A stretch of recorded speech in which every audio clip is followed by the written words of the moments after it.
Palliative care ಬಗ್ಗೆ ಒಂದು ದಿನದ ತರಬೇತಿಯನ್ನು ಇಲ್ಲಿ ಆಯೋಜನೆ ಮಾಡಲಾಗಿದೆ.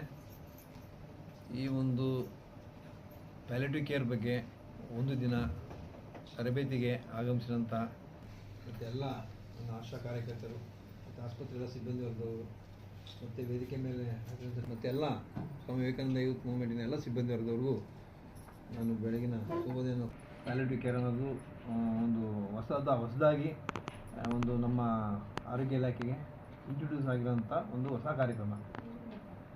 ಇವತ್ತು ನಾವು ಎಷ್ಟು ಕಡೆ ನೋಡ್ತೀವಿ, ಎಷ್ಟು ಬೆಡ್ ರಿಡನ್ ಪೇಷಂಟ್ಸ್ ಇರ್ತಾರೆ, ಆಸ್ಪತ್ರೆಗೂ ಬರೋಕ್ಕಾಗಲ್ಲ, ಅಥವಾ ಪೇರೆಂಟ್ಸ್ಗಳ ಮಕ್ಕಳುಗಳ ನೆಗ್ಲಿಜೆನ್ಸಿ ಇರ್ಬೋದು. ಈ ಥರ ಹಲವಾರು ಸಮಸ್ಯೆಗಳಿಂದ ಮನೆಯಿಂದ ಹೊರಗಡೆ ಬರೋಕ್ಕಾಗದೇ ಇರೋಂಥ ಎಷ್ಟೋ ಪೇಷಂಟ್ಸ್ಗಳನ್ನ ನಾವು ಕಣ್ಣು ಮುಂದೆ ನೋಡ್ತೀವಿ. ಅವರ ಆರೈಕೆ ಮಾಡೋದು ಯಾರು? ಇದು ನಮ್ಮ ಮುಂದೆ ನಿಂತಿರೋ ದೊಡ್ಡ ಪ್ರಶ್ನೆ.